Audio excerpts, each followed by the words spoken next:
What if the most terrifying monster you could ever imagine wasn't hiding under your bed, but behind your own eyes? For most of human history, that wasn't a metaphor. It was a terrifying reality.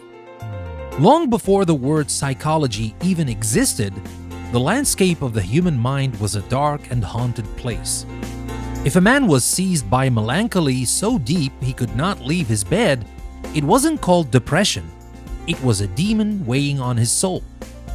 If a woman heard voices that no one else could hear, she wasn't sick, she was cursed, or worse, communing with evil spirits.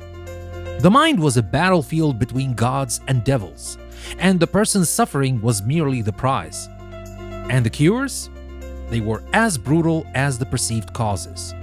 Imagine the chilling sound of a stone drill against a human skull, a procedure called trepanning, meant to create an exit for the malevolent spirit trapped inside. Picture the desperate, violent rituals of exorcism, where a person's body was tormented to drive out the entity possessing it. Think of the cold stone walls of the first asylums, places like Bedlam in London, where the mad were chained to walls, treated not as patients but as animals, their humanity stripped away by fear and ignorance. For thousands of years, this was the story of the troubled mind. It was a story told with holy water and iron chains, with prayers and punishments. But then something began to shift. In the age of reason and revolution, as we began to map the stars and understand the laws of physics, a few brave thinkers started to look inward with a new kind of curiosity. They began to ask a radical question. What if the disturbance wasn't from without, but from within? What if the ghosts and demons were not invaders, but were born from the hidden depths of the person themselves? This question would change everything. It was the spark that lit the fuse of a revolution. And that revolution has a starting point.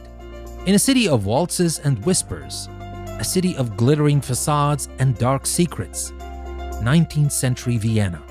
It's here that our story truly begins, in the study of a doctor who would dare to draw the first map of the inner world, and in doing so would change forever our understanding of what it means to be human. I'm Danny, welcome to a new episode from the Human Odyssey, the series on English Plus podcast, where we journey into the greatest stories of science and history.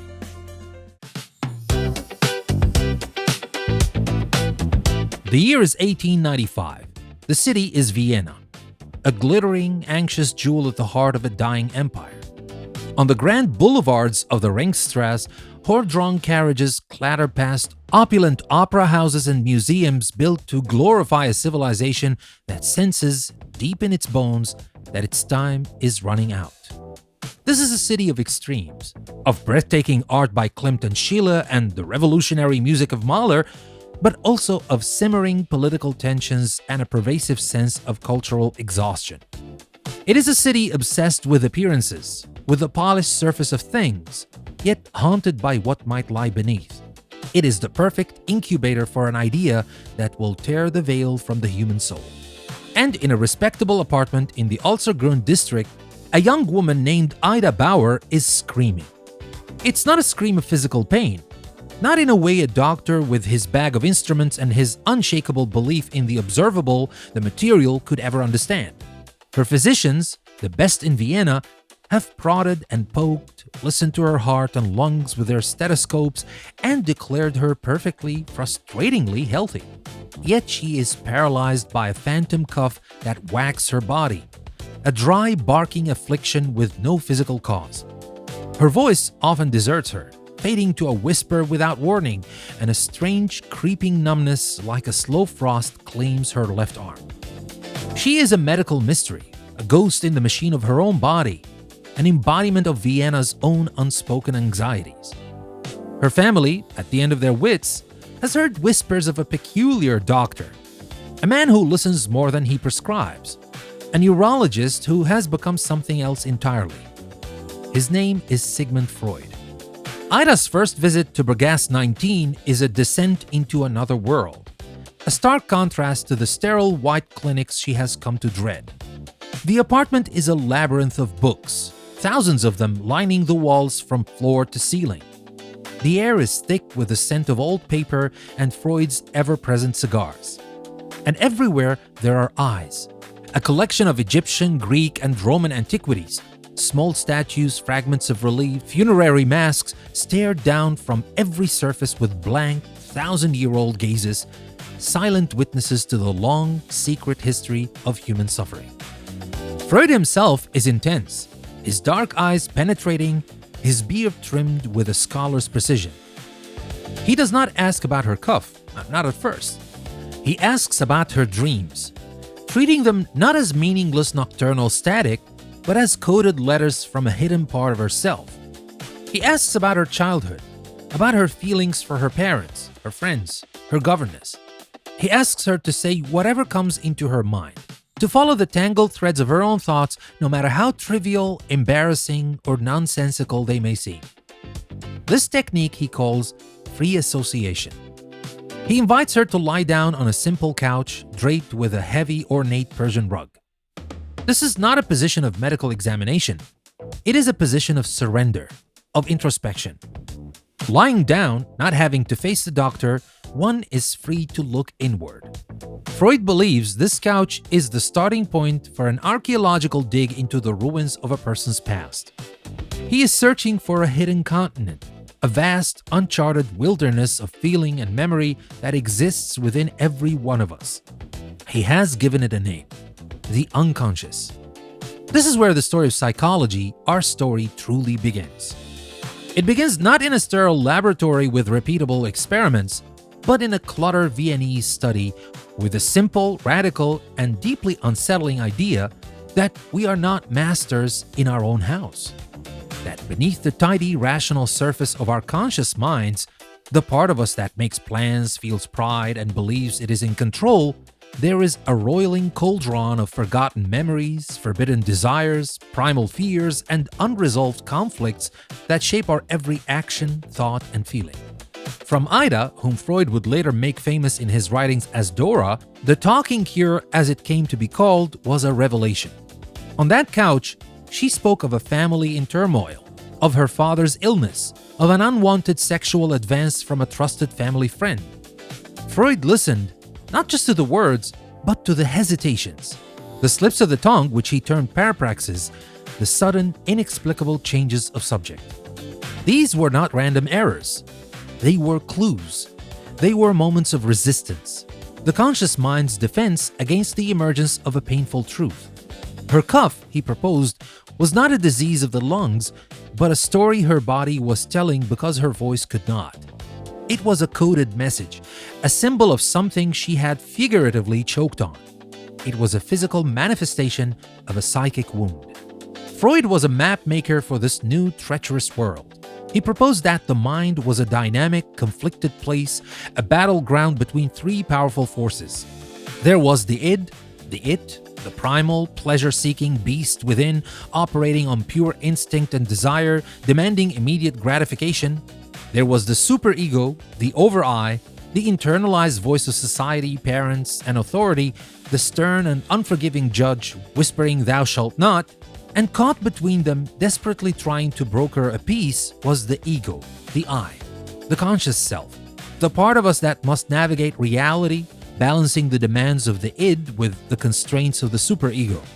Our anxieties, our neuroses, our strange and inexplicable behaviors, Freud argued, were the result of this internal conflict, the price we pay for being civilized animals. His ideas were explosive, scandalous. To the prim and proper society of Vienna, the suggestion that their carefully constructed lives were governed by repressed sexual desires and forgotten childhood traumas was an outrage. Yet the power of his method was undeniable. Patients who had been dismissed as hysterics or malingerers began to find relief. The simple act of speaking the unspeakable, of dragging the monsters of the unconscious into the light of day, of understanding their origins, seemed to rob them of their power. Psychoanalysis, the first great school of psychology, was born.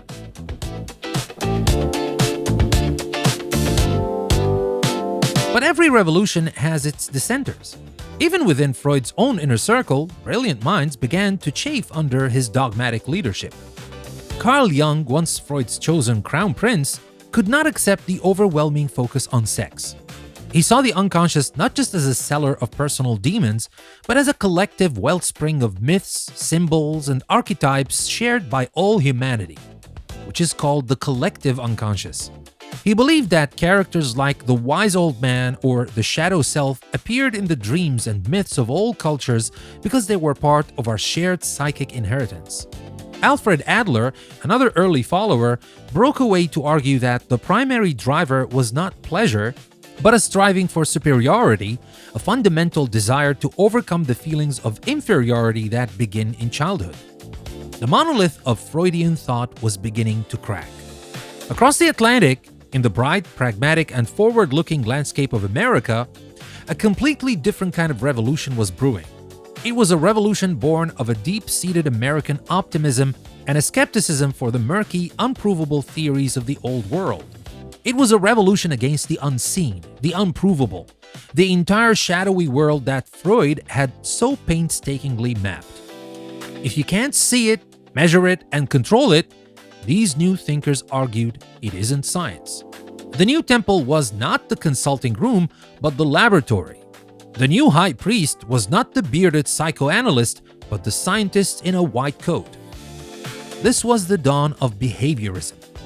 Imagine a laboratory in the early 20th century. A Russian psychologist named Ivan Pavlov isn't studying the mind at all. He's studying the digestive system of dogs. He notices something peculiar. The dogs begin to salivate not just when they see food, but when they hear the footsteps of the lab assistant who brings the food. It's a simple observation, but it contains a universe of implication. An involuntary biological response, the salivation, had become linked or conditioned to a neutral stimulus, the sound of footsteps. He called this classical conditioning. In America, a brash, ambitious, and media-savvy psychologist named John B. Watson saw the future in Pavlov's dogs. He declared that the mind, Freud's black box, was irrelevant and should be ignored. Psychology, if it was to be a true science, should only concern itself with what it could observe and measure: stimulus and response, behavior. Watson's confidence was absolute, and his most famous and infamous declaration echoes through the history of the science. Give me a dozen healthy infants, well-formed, and my own specified world to bring them up in, and I'll guarantee to take anyone at random and train him to become any type of specialist I might select. Doctor, lawyer, artist, merchant chief, and yes, even beggar man and thief, regardless of his talents, pensions, tendencies, abilities, vocations, and race of his ancestors. For Watson, we are born as tabula rasa, blank slates, and the environment writes a story. He demonstrated this in a chilling experiment with a 9-month-old baby known as Little Albert. He showed the child a harmless white rat, which the baby approached with curiosity. Then, as Albert reached for the rat, Watson struck a steel bar with a hammer just behind the baby's head, creating a terrifyingly loud noise. The baby screamed in fear. After just 7 repetitions of pairing the rat with the noise, Little Albert was not just afraid of the rat, he was terrified of anything white and furry: a rabbit, a fur coat, even a Santa Claus mask. A fear had been manufactured, conditioned. The black box had been manipulated without ever needing to be opened. The experiment, which would be considered monstrously unethical today, proved Watson's point with dramatic flair. The most influential and perhaps most controversial of the behaviorists was B.F. Skinner. For Skinner, even Watson's model was too simple. He believed that our actions are shaped not just by what comes before them, but by what comes after. He called this operant conditioning. While Pavlov dogs passively learned to associate 2 stimuli, Skinner's subjects were active. Picture a pigeon in a box, now famously known as a Skinner box. The pigeon pecks at a small disc. At first, it's random, but then one peck is followed by the delivery of a food pellet, a reinforcer. The pigeon pecks again. Another pellet. Soon, the pigeon is pecking at the disc with frantic, focused energy. Its behavior has been shaped by its consequences. Skinner showed he could teach pigeons to play ping pong, to guide missiles, to perform complex sequence of actions, all through careful schedules of reinforcement. He discovered that reinforcing a behavior intermittently on a variable schedule made it incredibly resistant to extinction.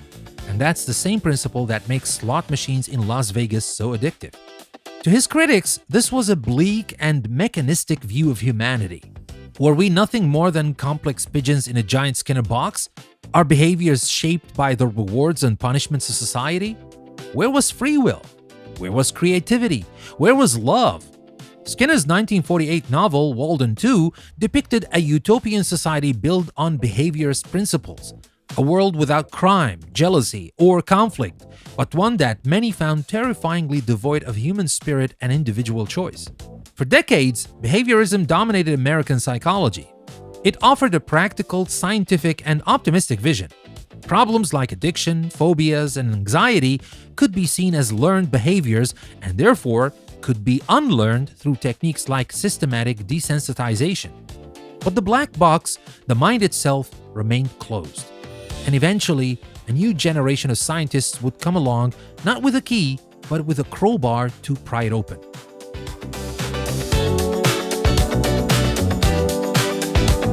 The 1950s and 60s saw the birth of the digital computer, and it provided a powerful new metaphor for the mind, one that would change everything. What if the mind wasn't a Freudian steam engine of conflicting pressures, or a behaviorist switchboard of stimulus and response, but an information processing system? What if thinking was a form of computation? This was the cognitive revolution. It was a return to the mind, but with a new set of tools and a new, precise language borrowed from the emerging field of computer science. Psychologists began to talk about memory not as a vague recollection, but as encoding, storage, and retrieval systems like a computer's hard drive. They studied attention as a filtering mechanism or a bottleneck, language as a kind of code, and problem-solving as an algorithm. Think of your own memory. You can remember what you had for breakfast this morning. That's short-term or working memory, like a computer's RAM. And you can remember your 10th birthday party. That's long-term memory. Cognitive psychologists like George Miller, in his famous 1956 paper, discovered the magic number 7 plus or minus 2, the idea that our short-term memory has a finite capacity, able to hold only about 7 pieces of information at a time. This was a tangible, measurable fact about the internal workings of the mind. The black box was starting to look less black. It had architecture. It had rules. Another key figure, psychologist Elizabeth Loftus, conducted groundbreaking research that shook the foundations of how we view memory. In one famous study, she showed participants a video of a car accident. She then asked them how fast the cars were going when they smashed into each other. To another group, she used the word hit. The smashed group estimated significantly higher speeds. Even more startlingly, a week later, they were more likely to falsely remember seeing broken glass. Loftus demonstrated that memory is not a perfect recording. It is a reconstructive process, highly susceptible to suggestion. The software of our memory could be subtly rewritten by new information, a finding with profound implication for the reliability of eyewitness testimony in the justice system. The linguist Noam Chomsky dealt a devastating blow to the behaviorist view of language. Skinner had argued that we learn language through reinforcement. A baby says milk and gets milk.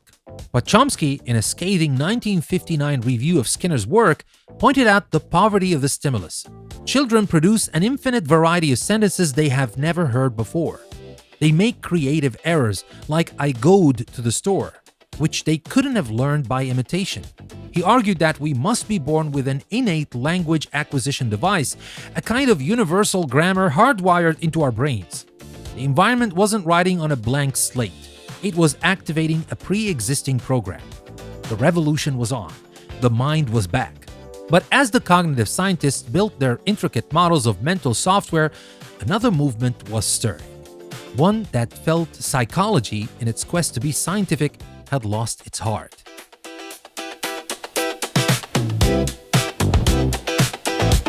If psychoanalysis was the first force, and behaviorism the second, this new movement, emerging from the cultural ferment of the 1960s, was the third force: humanistic psychology. Its champions, men like Abraham Maslow and Carl Rogers, felt that the other schools had dehumanized the study of humanity. Freud had focused on the broken, the neurotic, the sick, seeing us as prisoners of our past. The behaviorists had reduced people to programmable machines, puppets of the environment. Where, they asked, was the psychology of the healthy, the creative, the joyful, the fully alive? Where was the psychology of human potential? Maslow gave us his famous hierarchy of needs. He imagined human motivation as a pyramid. At the base are our fundamental physiological needs: food, water, shelter. Once those are met, we seek safety and security. Above that, we seek love and belonging, a connection to a tribe or family. Then comes the need for esteem, both from others and for ourselves. But at the very pinnacle of the pyramid, the ultimate human goal is something he called self-actualization. This is the drive to become everything that one is capable of becoming, to fulfill one's unique potential, to have peak experiences of profound joy and connection. For the humanists, this was the central project of life. Carl Rogers, a therapist who radiated a profound warmth and empathy, gave us a new vision of therapy that stood in stark contrast to the detached Freudian analyst. He called it person-centered therapy.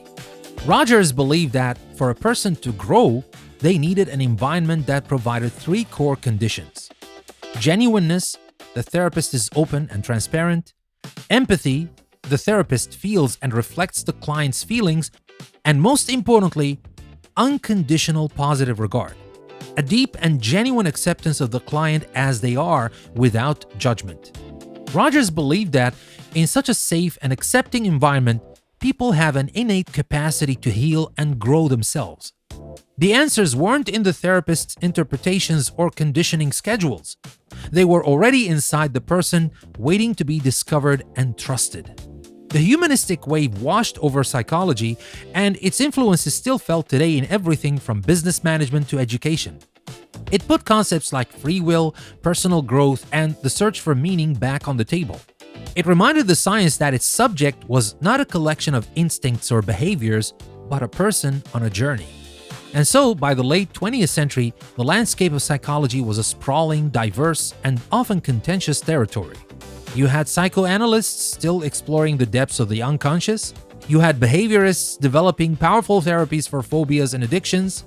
You had cognitive psychologists mapping the intricate circuitry of thought. And you had humanists championing our potential for growth. It was a rich but fragmented field. But another revolution was coming. One that would not replace the others, but would begin to weave them together. This revolution would be driven by technology, by a machine that could finally, after a century of speculation, look inside the black box while it was running.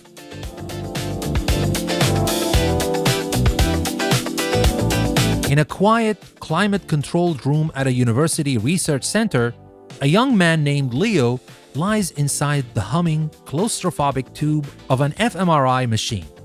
fMRI, or functional magnetic resonance imaging, doesn't take a static picture of the brain. It tracks blood flow in real time. By detecting the magnetic properties of oxygenated blood, it can see which parts of the brain are demanding more resources from moment to moment. More blood flow to a region means more neural activity. It creates a moving, three-dimensional map of the working brain. Leo is the great-grandson of Ida Bauer. He doesn't suffer from a phantom cough or a paralyzed arm. He suffers from a thoroughly modern affliction: crippling anxiety and panic attacks that seem to come from nowhere, hijacking his mind and body. On a screen in the control room, an image of Leo's brain glows. The researchers ask him to think about something that makes him anxious: a crowded subway, an upcoming presentation. As he does, a small almond-shaped structure deep in the temporal lobe, the amygdala, lights up like a bonfire. This is the brain's fear center, its ancient primal alarm system. The scientists can see it. They can measure its intensity. Then they ask Leo to practice a mindfulness technique he has been learning, a core component of modern cognitive behavioral therapy, or CBT. He focuses on the physical sensation of his breath and observes his anxious thoughts as if they were clouds passing in the sky, without judgment or engagement. As he does, something remarkable happens on the screen. The fire in the amygdala begins to dim, and another area in the front of the brain, the prefrontal cortex, the seat of rational thoughts, planning, and self-control, begins to glow more brightly. They are watching, in real time, as the conscious, thinking part of his brain actively calms the primal, fearful part. This is the biological reality of self-regulation. This is the world of modern neuroscience. It is the culmination of the journey that began in Freud's study. The unconscious is no longer just a theory. We can see it correlates in the primitive emotional structures of the limbic system. The behaviorist's principle of reward and conditioning are now understood through the brain's dopamine pathways, the neurochemistry of pleasure and motivation. The cognitive psychologist's model of memory and attention are being mapped onto specific neural networks that fire in predictable patterns.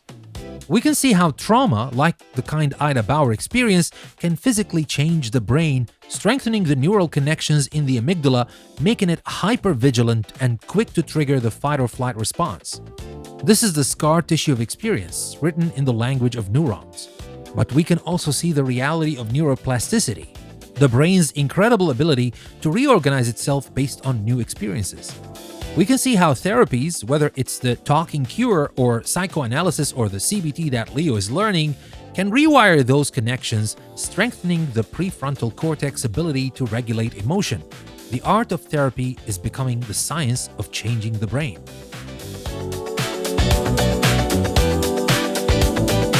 The story of psychology has been a journey from the outside in and from the inside out.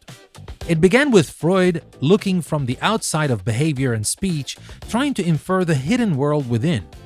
It swung to the behaviorists who insisted on staying firmly on the outside, ignoring the inner world altogether. The cognitive and humanistic psychologists pushed back, reasserting the primacy of our internal experience. And now, neuroscience allows us to bridge that gap, to see the physical brain and the subjective mind as two sides of the same incredible coin. But my friends, the journey is far from over. The fMRI can show us where thought happens, but it cannot tell us what a thought feels like. It can show us the amygdala firing, but it cannot explain the subjective, personal experience of fear. The greatest mystery of all, the hard problem of how 3 pounds of electrified tissue in our skulls can give rise to the richness of consciousness, the feeling of love, the beauty of a sunset, the taste of a memory, remains the ultimate frontier. The story that began with Ida Bauer's scream in a Vienna apartment has led us here, to a place of incredible knowledge and even deeper questions. We have mapped the hidden continent of the unconscious, deconstructed the machinery of behavior, modeled the logic of cognition, and witnessed the brain lighting up with the fire of thought itself. We have learned that our minds are shaped by a constant dance between our biology and our biography, our nature and our nurture, our hidden past and our potential future. The quest to understand the human mind is, and always has been, the quest to understand ourselves. It is the most intimate, challenging, and consequential journey we can take. And it is a story that is still being written in every laboratory, every therapist's office, and inside every one of us right now. The Odyssey continues. And with that, my friends, we come to the end of another episode from the Human Odyssey from English Plus Podcast. I'm Danny. I was with you in this journey. I hope you enjoyed this episode from our series. And if this is the very first episode you're listening to in this series, by all means, go listen to the other episodes in the series. They're as exciting and as informative as this one. And of course, stay tuned for new stories coming up in the series. I would just like to remind you that if you want to unlock access to all my premium episodes on English Plus Podcast, you can do that by subscribing on Apple Podcasts or on Patreon. You can find the links in the description of the episode. Thank you very much for listening. I'll see you again next time.